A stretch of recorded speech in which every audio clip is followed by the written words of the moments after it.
Bonsoir, bienvenue sur cette chaîne et que notre Seigneur Jésus vous bénisse en cette belle matinée du 22 mai 2019. Aujourd'hui, nous allons parler de la repentance, de la confession des péchés. Nous sommes dans une génération où le péché est banalisé dans la plupart des communautés chrétiennes. L'œuvre de la croix est incomprise ou très mal comprise par plusieurs chrétiens. C'est la raison pour laquelle nous voyons dans nos églises beaucoup de chrétiens assis sur les bancs, mais qui continuent de caresser le péché sans remords, sans regret. Il aurait été enseigné qu'une fois qu'ils ont donné la vie au Seigneur de Nazareth, ils n'ont besoin de repentance. Il est vrai que lors de la conversion, on se repent de ses péchés, c'est certain, mais donc comprendre que la repentance ne s'arrête pas là. La repentance doit être un style de vie, c'est-à-dire on doit se repentir chaque jour, à chaque heure d'ailleurs. Autant de fois qu'on a pu contre le Seigneur, on doit s'arrêter pour se repentir, c'est très important. Car nous sommes faits de chair et de sang, et nous pouvons avoir des moments de faiblesse et pécher par inadvertance contre le Seigneur. Donc, nous devons comprendre que notre Dieu, dans sa compassion, nous a donné cette grâce de pouvoir donner nos péchés, de les confesser, et il est juste et bon pour nous les pardonner et pour nous purifier de toute iniquité. On le lit dans la parole, dans 1 Jean 1, 9, ça dit ceci, je vais lire. 1 Jean 1, 9 dit ceci, si nous confessons nos péchés, il est fidèle et juste pour nous les pardonner et pour nous purifier de toute iniquité. Donc notre Seigneur sait très bien que malgré nous ses enfants, il peut arriver que dans notre marche chrétienne, que nous ayons des moments de faiblesse et que nous péchons contre lui. Donc il a dit que si nous péchons contre lui, il faut juste reconnaître ses péchés, les confesser, il est juste et bon pour nous les pardonner et pour nous purifier de toute iniquité. Donc voilà. Cependant, il faut bien comprendre que ce verset n'est pas un prétexte pour pratiquer le péché. Aucunement. Le péché a été ôté à Golgotha par l'agneau immolé qui est Jésus de Nazareth. Il déclare par la parole qu'il est celui qui s'est offert comme victime expiatoire pour ôter des péchés de l'humanité entière. Nous avons de comprendre que l'œuvre de la croix nous a donné la victoire sur le péché. Et nous ne devons en aucun cas tolérer le péché dans nos vies. Parce qu'un chrétien qui a compris ce qui se passe à Golgotha ne peut pas aimer le péché. Pourquoi? Parce que le Seigneur Jésus-Christ qui nous a sauvés a horreur du péché, a de la haine pour le péché. Donc nous aussi, en tant que ses enfants, nous devons avoir de la haine pour le péché. Alors que Golgotha, Jésus de Nazareth a vaincu le péché, la maladie, la mort, la malédiction, etc. Il nous a aussi donné la victoire sur toutes ces choses. Oui, la première victoire acquise à Golgotha a été la victoire sur le péché. Donc un chrétien qui a compris cela ne peut pas tout péché dans sa vie. Il doit avoir un cœur repentant tous les jours. Il doit craindre le Seigneur. Et chaque fois qu'il se rend compte qu'il a péché contre le Seigneur, il doit se repentir rapidement. Il ne doit pas attendre. Nous devons comprendre que notre Dieu est un Dieu compatissant. Là, le riche en bonté, il est aussi miséricordieux. Donc, à tous ceux qui viennent à lui avec des cœurs sincères, il accorde une repentance aussi. Il efface toute leur transgression.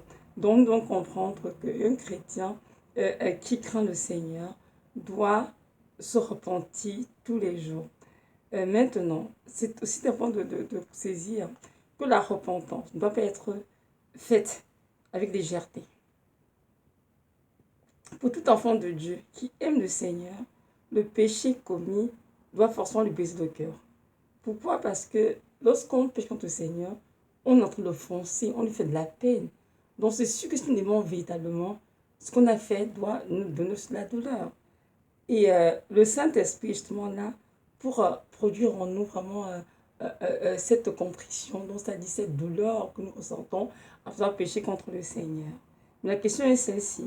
Est-ce que ce que nous vivons pratiquement dans nos vies, est-ce que nous ressentons de la douleur lorsque nous avons offensé le Seigneur? Est-ce que nous avons des regrets et des remords? C'est très important de mentionner ça. Pourquoi? Parce que parfois, dans le Seigneur, on commence à repentir juste avec des paroles. On se prend des lèvres, enfin, mais le cœur n'y est pas. Donc, nous devons comprendre que toute repentance implique une attitude de cœur, vraiment, c'est-à-dire un cœur qui est contrit, un cœur qui est brisé, un cœur qui souffre parce qu'il a péché contre le Seigneur. En passant, je dans le dictionnaire, le mot contrition du verbe contrit, et le mot contrition dit ceci: la conscience est une douleur vive et sincère que l'on ressent après avoir offensé Dieu. Lorsque un enfant de Dieu qui aime le Seigneur et qui va l'éternel de son nom l'offense, assurément d'avoir cette contrition. Mais j'ai remarqué que parfois, ce n'est pas tout le cas, pour être honnête. Parce que lorsque nous prêchons le Seigneur, il y a des fois, on est vraiment attristé. Des fois aussi, on a l'impression qu'on se reprend juste des lèvres. Hein. C'est-à-dire, on dit Seigneur, ok, pardonne-moi, j'ai fait ceci, j'ai fait cela. Ok, Seigneur, je suis vraiment désolé. Mais pas, on ne va pas plus loin que cela. Et j'ai que dans ce cas-là, en fait, la facilité de récidive est très, très élevée. Pourquoi? Parce qu'on n'a pas vraiment pris conscience qu'on a péché contre lui, qu'on a offensé.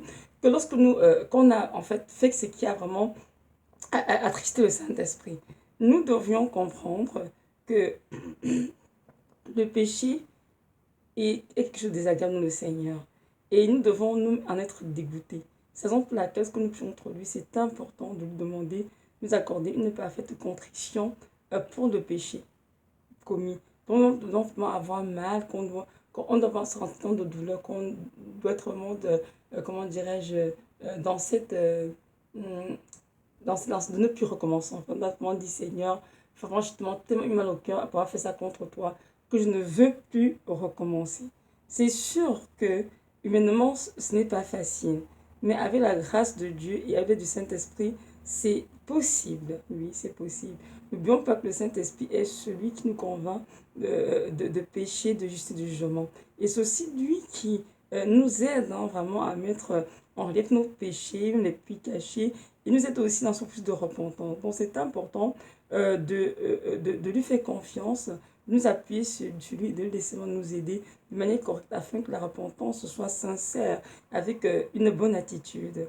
Et notre Seigneur nous a donné cette grâce d'avoir avec nous le Saint-Esprit, vraiment cet enseignant, cet consolateur fidèle, qui nous enseigne toutes choses et qui nous aide dans notre marche chrétienne. Donc c'est important de nous appuyer sur lui, de nous fier à lui et non à nous. Nous pouvons nous tromper en tant qu'être humain, mais lui ne se trompe jamais, c'est sûr.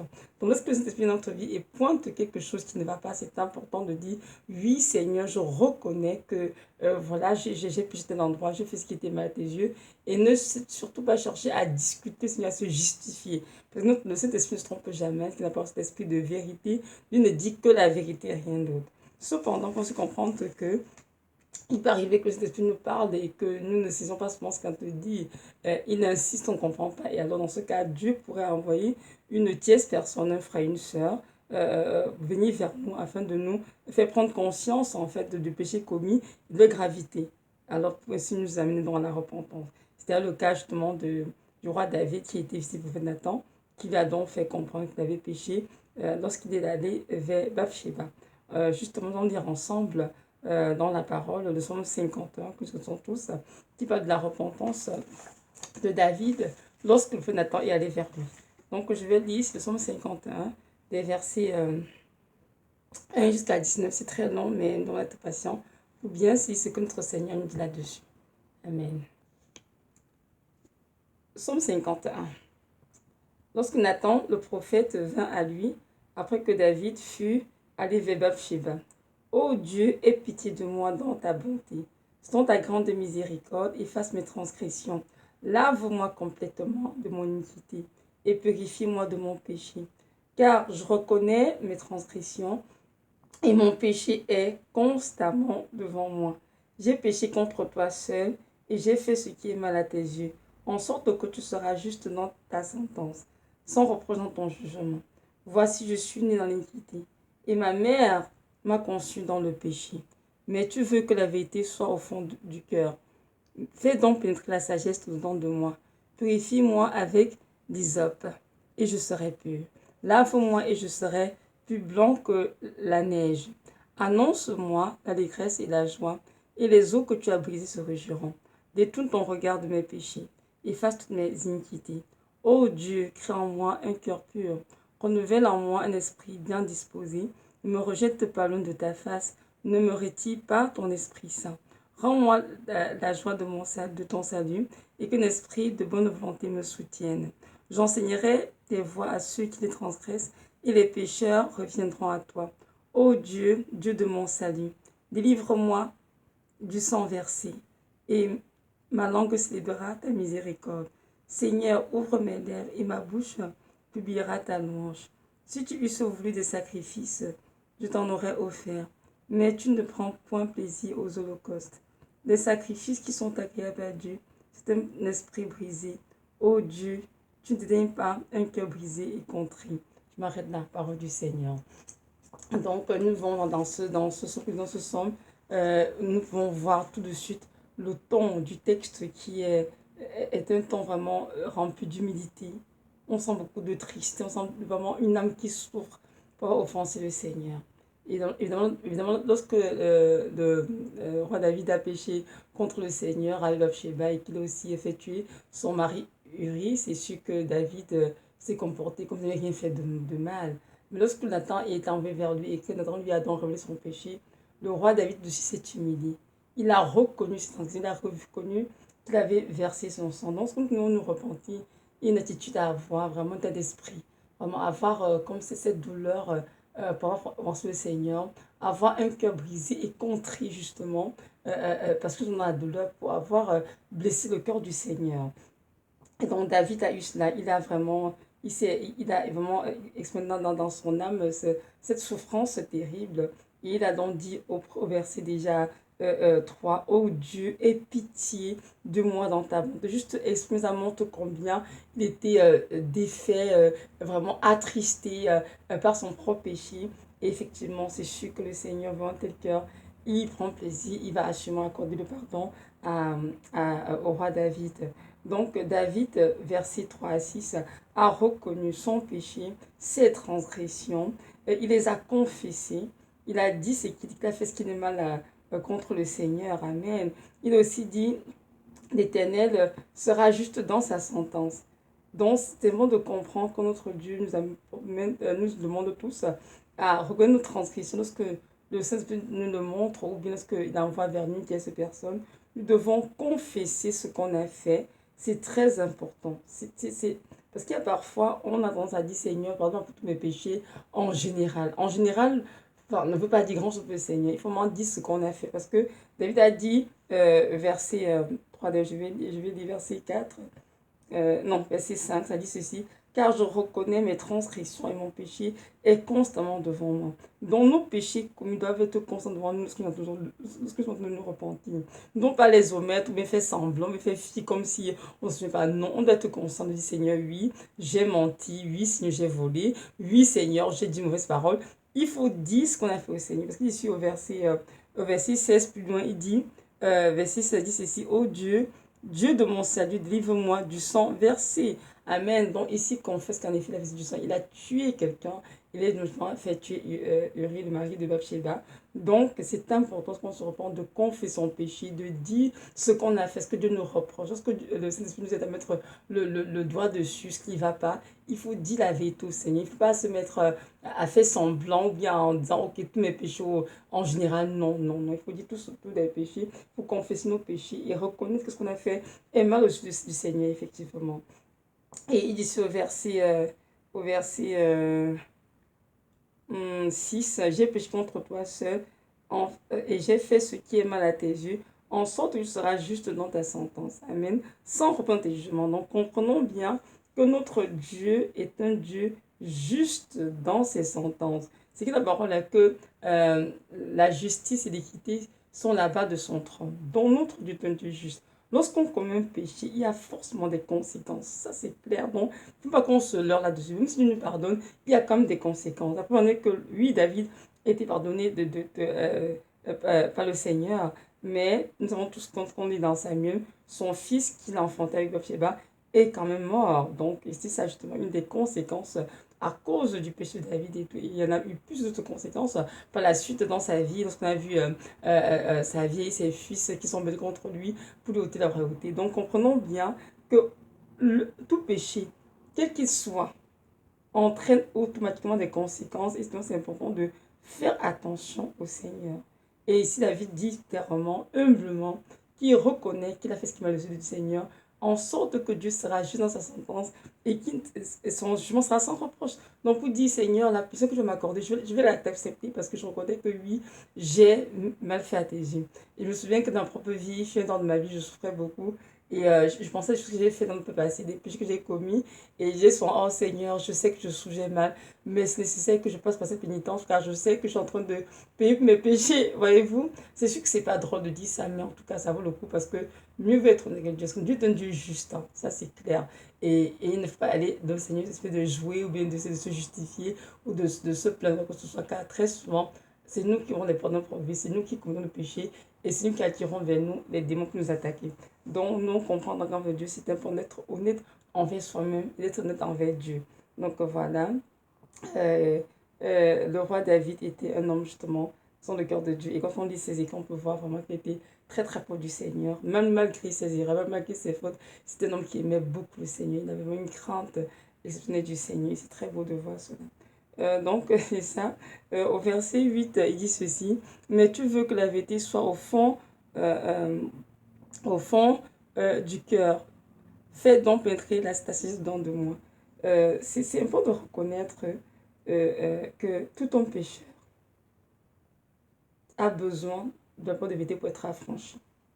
Et c'est pour ça que David dit que Dieu veut que la vérité soit au fond de son cœur. Et c'est important de ne pas couvrir le péché en disant oh je n'ai rien fait Seigneur. Oh non, c'était qu'il a fait. Non. C'est une demande de dire Seigneur, je reconnais que j'ai péché contre toi Seigneur.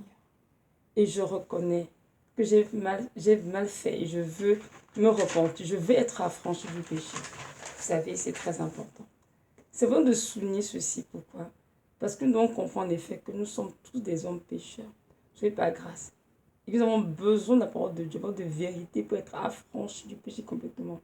Et par nos propres, c'est impossible. Mais par la grâce de Dieu, c'est possible d'être affranchi du péché. C'est écrit dans la parole que celui qui n'a pas péché fait de Dieu un menteur. Donc, c'est important de ne surtout pas jouer le Seigneur. Dans 1 Jean 1, verset 10 ceci, si nous disons que nous n'avons pas péché, nous le faisons menteur et sa parole n'est point en nous. Parole du Seigneur. Donc, si nous disons que nous n'avons pas péché du Seigneur, nous le faisons menteur. Hein, et ça ne peut pas en nous. Donc, ça veut dire quoi? Ça veut dire que lorsque Dieu dit dans ta vie, tu ne fais pas avec la convoitise ou bien avec l'impudicité, peu importe le mensonge.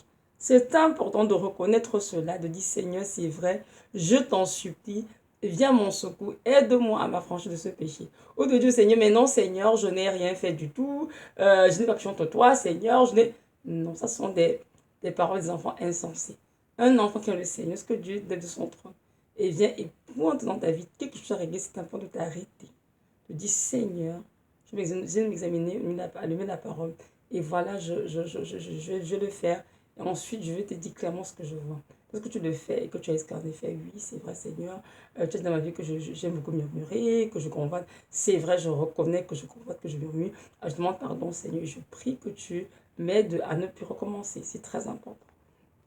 C'est très important.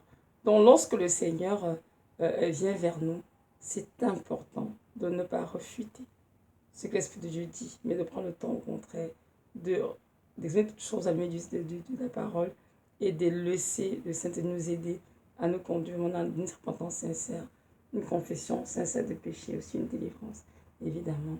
Évidemment, nous avons besoin de sagesse pour pouvoir savoir comment nous comporter à l'avenir. C'est très important. Pour ne plus pécher contre le Seigneur. C'est très important. Parfois, on n'a plus besoin parce qu'on manque de sagesse. On n'a pas allé trop, on n'a pas beaucoup trop, puisqu'il en fallait. Parfois, on se met dans des endroits qu'on n'a pas dû, qu'on n'aurait pas dû se retrouver là-bas. Et puis voilà, on se soit plus enthousiasme pour rien. Donc, lorsqu'on a le Seigneur, la sagesse qu'on a le roi David ici au verset 8, c'est pour dire Seigneur, aide-moi, Seigneur, à faire attention à l'avenir, Seigneur. Aide-moi, Seigneur, à c'est dans ta part dans mon cœur, afin de pécher contre toi, Seigneur. Aide-moi à éviter toutes les occasions de pécher contre toi. Et notre Dieu est là pour nous aider justement à nous garder loin de ces choses qui nous conduisent dans le péché. Donc voilà. Et nous voyons bien que dans la repentance aussi, il y a un autre point qui est important à souligner, qui est une forme de supplication. Lorsque David ouvre sa bouche et confesse vraiment tout ce qu'il a fait et combien de fois il est attristé, combien de fois il, il implore la miséricorde du Seigneur. On lit à partir du verset 9 de Psaume 51, ça dit ceci: Purifie-moi avec l'hysope et je serai pur. Lave-moi et je serai plus blanc que la neige. Annonce-moi les grâces et la joie, et les eaux que tu as brisées se réjouiront. Donc nous voyons ici que David dit purifie-moi. Et dans l'Ancien Testament, c'est parce qu'on disait les eaux, cette branche de fleurs pour pouvoir asperger le sang dans le temple. Mais ici, nous comparons sur la Nouvelle Alliance, c'est que le sang de Jésus nous sommes purifiés. Donc, nous demandons au Seigneur, quand nous péchons, purifie-moi, Seigneur. Lave-moi dans ton sang, Seigneur. C'est important de dire cela. Pourquoi? Parce que lorsque nous péchons contre le Seigneur, il doit comprendre que le péché endommage. Et c'est important que son sang vienne nous laver et nous purifier. Oui, lorsqu'on pêche contre le Seigneur, on se souille automatiquement. Car derrière chaque péché, il y a toujours un démon. Ça, c'est certain. Donc, lorsqu'on pêche contre lui, après avoir confessé le péché, après avoir imploré sa miséricorde, on peut dire: Seigneur, je t'en prie maintenant, purifie-moi. D'abord, dans ton sang est vraiment plus blanc que la neige. Et c'est ce que David a fait ici. Il a imploré le Seigneur. Il a dit ici, au verset 10 même: Annonce-moi les grâces et la joie, et les eaux que tu as brisées se réjouissent. Comme vous dites: Seigneur, pardonne-moi, garde-moi près de toi et rejouis mon cœur à nouveau, pour ce que je sois ton fils bien-aimé, malgré que je sois tombé. Et en sentant tout ce que Dieu a fait d'ailleurs. Détourne ton regard de mes péchés, efface toutes mes iniquités. Amen. Donc, David, vraiment, on voit comment il implore le Seigneur de tenir de ses péchés, d'effacer ses transgressions. Et évidemment, Dieu va le faire parce que David a un cœur brisé et contrit. On lit ce verset 19, que Dieu ne dédaigne pas un cœur brisé et contrit, dont le Seigneur entend ses complaintes, entend son cri. Et assurément, Dieu va prendre à David et vraiment le délivrer, effacer toutes ses iniquités. Verset 12 il dit ici: Ô Dieu, crée en moi un cœur pur, remets mon esprit bien disposé. Amen. Donc, comprendre que c'est important, après la repentance, après mon Seigneur dans son sang, nous devons de créer en nous un cœur pur. Pourquoi un cœur pur? Parce que le péché, en fait, comme je disais tout à l'heure, vient endommager notre cœur, nous entacher. Et lorsque Dieu nous purifie, c'est important qu'il restaure notre cœur dans un état de pureté, qu'il y ait toutes les impuretés au niveau de notre âme, justement. Et lorsque nous demandons cela à Dieu, Dieu vient nous le faire. Il nous purifie comme un cœur pur, vraiment. C'est ce que la parole de Matthieu 5, verset 8. Heureux ceux qui ont le cœur pur, car ils verront Dieu. Amen. Donc c'est important que Dieu purifie nos cœurs et ôte toutes les racines qui pourraient nous conduire au péché. C'est très, très important. Et il dit ici, c'est 12 toujours: Remets-moi un esprit bien disposé. Oui, un esprit bien disposé, pourquoi? Afin de ne plus pécher contre le Seigneur, justement, parce que parfois on a pour le Seigneur comme tu dis, aide-moi à ne plus recommencer, Seigneur. C'est vrai qu'en tant qu'enfant de Dieu, nous devons avoir vraiment un esprit bien disposé à ne pas pécher, à ne plus pécher contre le Seigneur, nous sommes dans le péché. Donc c'est important de ne pas appuyer sur nos propres forces pour lutter contre notre vie, nous appuyer sur la grâce de Dieu, sur le Saint-Esprit en nous, pour nous aider justement à ne plus pécher contre le Seigneur. Et tout enfant de Dieu doit comprendre cela, parce que ça rien de dire de manière charnelle, ça dit souvent contre la chair, on n'aura aucune victoire, c'est certain. Mais si on va avec la grâce de Dieu et le Saint-Esprit, assurément, on aura la victoire sur le péché. Donc voilà, c'est vraiment de comprendre que euh, le péché, c'est de la saleté. Le péché, c'est de la saleté. Et cela nous souille. Ça, c'est certain. Ça peut même des souilles spirituelles, pas même physiques. Donc, c'est important de ne pas s'amuser avec le péché. Verset 13 et 14 dit ceci: Ne me rejette pas loin de ta face, ne me retire pas ton Esprit Saint. Amen. Je trouve ça beau. Vous savez, David savait très bien que le Saint-Esprit ne peut pas demeurer dans un temple où le péché règne. C'est pour ça qu'il a dit ici dans sa supplication: Ne me retire ton Esprit Saint. Et ça, c'est très de mentionner cela, non comprendre que le péché reste la saleté. Et lorsqu'il y a un péché dans un cœur non confessé, c'est sûr que nous savons tous que le péché met une séparation claire entre Dieu et nous. Donc c'est important de confesser ces péchés. C'est très, très, très, très important de confesser ces péchés. Et aussi de comprendre que le péché non confessé peut attirer le Saint-Esprit et finir par l'éteindre. Oui, c'est dans la parole, on lit ensemble.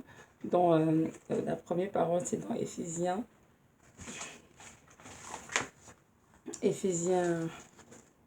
Éphésiens 4, euh, euh, euh, euh, 4 verset 30, a dit ceci. N'attristez pas le Saint-Esprit de Dieu par lequel vous avez été scellés pour le jour de la rédemption. Amen. Donnons comprendre que le péché non confessé attriste le Saint-Esprit. C'est pour ça que lorsqu'on commet un péché, que Dieu nous fait prendre conscience de cela, il faut s'en repentir rapidement. Et parfois, si ce n'est pas confessé, il a attristé. Mais si on perd tout le péché, il peut finir par se retirer de nous. C'est vrai aussi ce que la parole. On lit ensemble dans 1 Thessaloniciens 5. 1 Thessaloniciens 5. Oui, verset 19 dit ceci. Ne tenez pas l'esprit, dont on peut éteindre l'esprit. Donc le roi David, même sur lui, on savait très bien que l'esprit de Dieu peut se retirer de lui. Il peut être éteint. C'est pour ça qu'il a dit, il a supplié, Seigneur, ne me retire pas ton Esprit Saint. Et ceci d'être toujours notre prière, ce que nous nous reportons. Seigneur, je t'en prie, ne me retire ton Esprit Saint. Parce que si l'Esprit de Dieu nous quitte, on sait tout ce qu'on est, c'est fini pour nous, on a la mort spirituelle. Donc c'est important que l'Esprit de Dieu demeure en nous. C'est la raison pour laquelle nous devons nous repentir rapidement lorsqu'on commet un péché, car nous ne voulons pas que nous sommes le temple du Saint-Esprit, comme dit dans Corinthiens 6, 19 à 20. Donc nous devons glorifier Dieu dans notre corps, dans notre esprit, qui appartiennent au Seigneur. Donc voilà, notre Seigneur est un Dieu bon, c'est un Dieu fidèle, c'est un Dieu magnifique, et il a beaucoup de compassion, beaucoup de bonté envers nous. Mais on doit comprendre que nous devons nous repentir de nos péchés, ne pas se les cacher, les couvrir. Ça nous amènera à notre perte et ça ne fera aucun bien. Donc c'est important d'être honnête avec le Seigneur, d'être honnête envers nous-mêmes, de dire la vérité, de confesser nos péchés et d'implorer sa grâce pour être pardonné et purifié. Donc c'est ça. Vous pouvez continuer à lire chez vous. Hein. Je vais m'arrêter là pour aujourd'hui. Je vais juste insister sur le verset 19 à nouveau, qui parle vraiment de la contrition du cœur, qui est très très important lorsqu'on se repent. Donc, voilà, c'est ça. Les sacrifices agréables à Dieu ne sont pas les offrandes que nous dans l'Église. Hein. Ce ne sont pas les différents mystères ou les services que nous pouvons rendre soit à Dieu, soit à notre prochain. Donc, comprendre que un cœur brisé et contrit est un cœur agréable au Seigneur.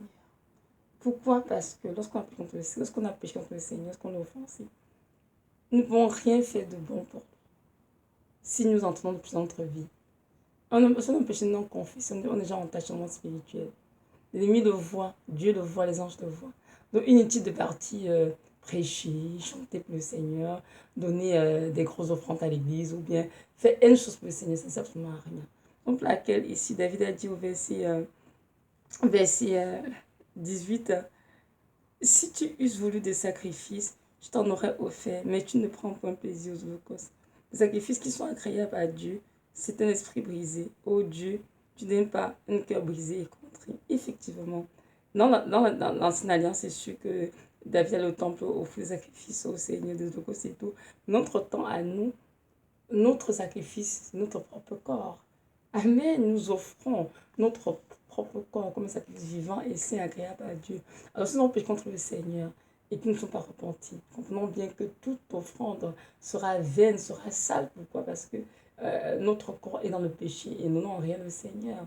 Nous avons besoin de comprendre que un cœur repentant est un sacrifice agréable au Seigneur.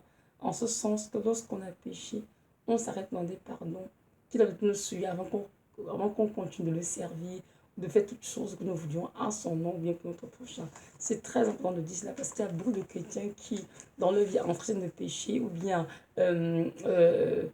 cachent le péché et ils disent qu'ils prêchent le Seigneur, ils enseignent, ils font des offrandes, ils s'occupent de la vie de l'orphelin. Toutes ces choses ne prennent aucun plaisir lorsque nous avons le péché. Mais lorsque nous avons des cœurs repentants et qu'on se repent sincèrement au Seigneur et qu'on fait toutes ces choses pour sa gloire, évidemment, il est glorifié. Donc voilà.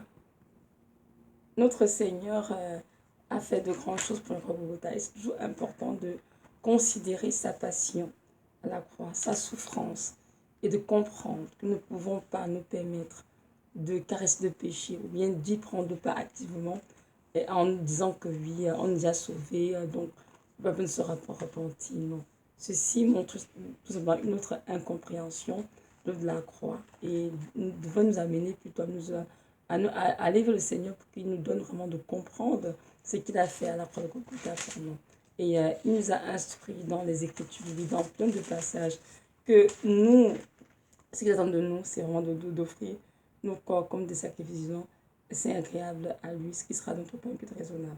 Donc, c'est qui dans Romains 12, verset 1, je dirais 1, oui, 1 tout simplement, ça dit ceci, verset 1, Romains 12, 1 dit ceci, je vous exhorte donc, frères, par les compassions de Dieu, à offrir vos corps comme un sacrifice vivant, saint, agréable à Dieu, ce qui sera de votre part un culte raisonnable, parole du Seigneur.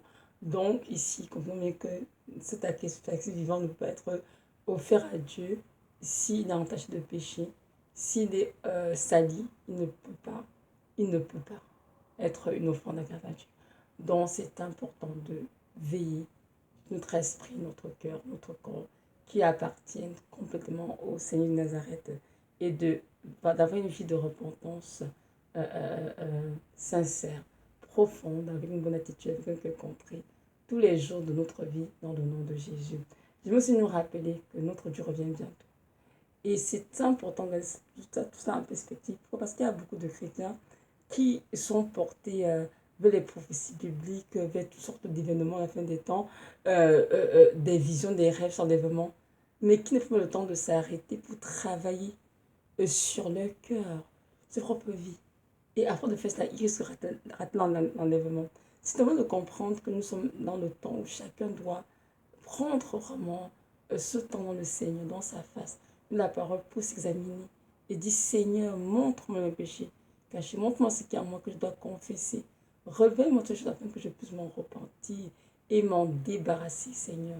Car je veux partie de ceux qui seront enlevés. Je veux partie, Seigneur, de ceux qui vont te rejoindre dans les airs, dans des nuages que tu reviendras. Parce que beaucoup ne seront pas enlevés, parce que beaucoup ont passé le temps à négliger la repentance. La repentance est très, très, très, très importante pour tout enfant de Dieu. Dieu est pur et c'est écrit dans la parole que rien de souillé n'entre dans Jérusalem céleste. Comprenez ça? Rien de souillé. Et dans Dieu, il n'y a pas de petits péchés, grand, moins péché. Non, péché égale péché, point final. Donc, mes frères, mes sœurs, c'est le temps de nous réveiller tous ensemble et de chercher nos vies avec le Seigneur, de dire non au péché, de dire non à tout ce qui est abominable dans ses yeux et de vraiment choisir une vie de sainteté, de pureté et de nous préparer avec régularité afin d'être prêts pour ce grand jour. Car ce grand jour sera un jour rempli de joie et d'allégresse pour certains chrétiens, mais pour d'autres, ce sera vraiment un jour de grandes ténèbres, d'effroi, de grinçant dedans. Pourquoi? Parce que beaucoup ne seront pas enlevés, justement. Parce que tout le temps, tout leur temps, dans la fin des temps, juste à s'occuper des choses des autres ou bien des choses, je dirais, inutiles. C'est important de se tomber la télévision, les réseaux sociaux, de distraction, d'activités mondaines, de se concentrer vraiment sur une préparation dans notre intimité avec le Seigneur afin qu'il nous aide vraiment à faire le ménage de nous dans notre cœur pour que nous soyons prêts pour ce grand jour-là.